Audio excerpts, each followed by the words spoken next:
Fala pessoal!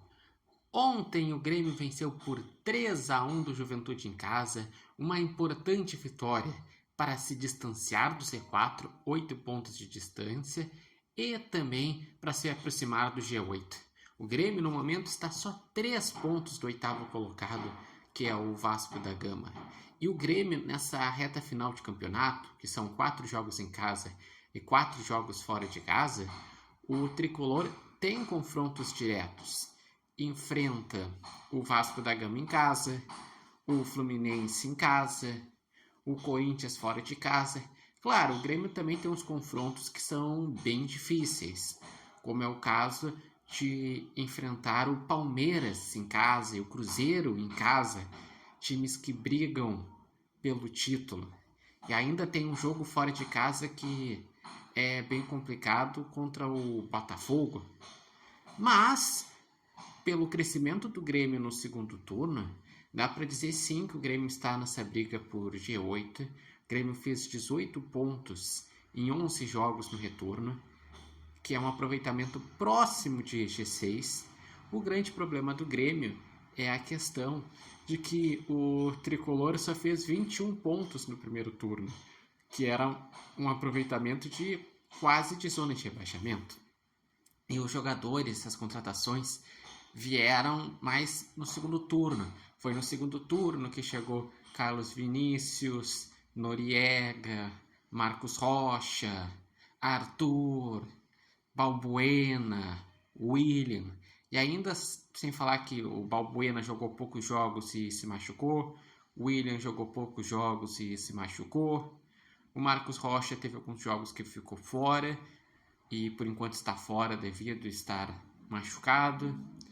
O Noriega tem tido uma boa regularidade, apesar de alguns jogos ele ter tido falhas importantes.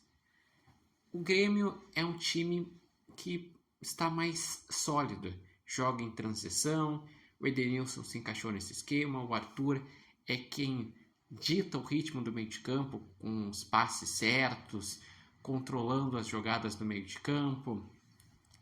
O Grêmio que tem o Carlos Vinícius, que é um centroavante que faz gols, e isso faz muita diferença numa equipe.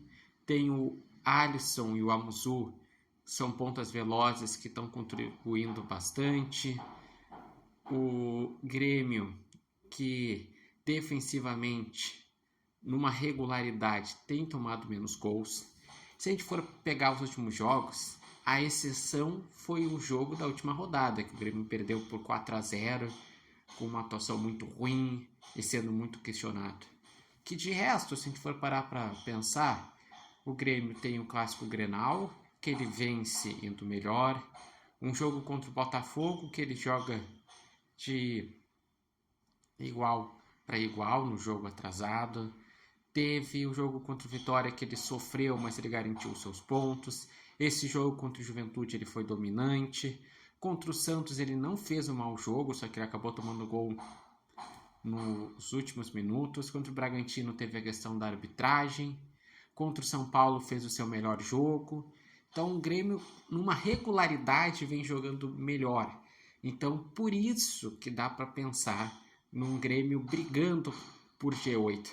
Aí que tá uma outra questão. Eu tenho minhas dúvidas se realmente vai acontecer o G8. Porque teve os jogos de ida da semifinal da Libertadores, em que o Palmeiras perde por 3-0 do LDU fora de casa.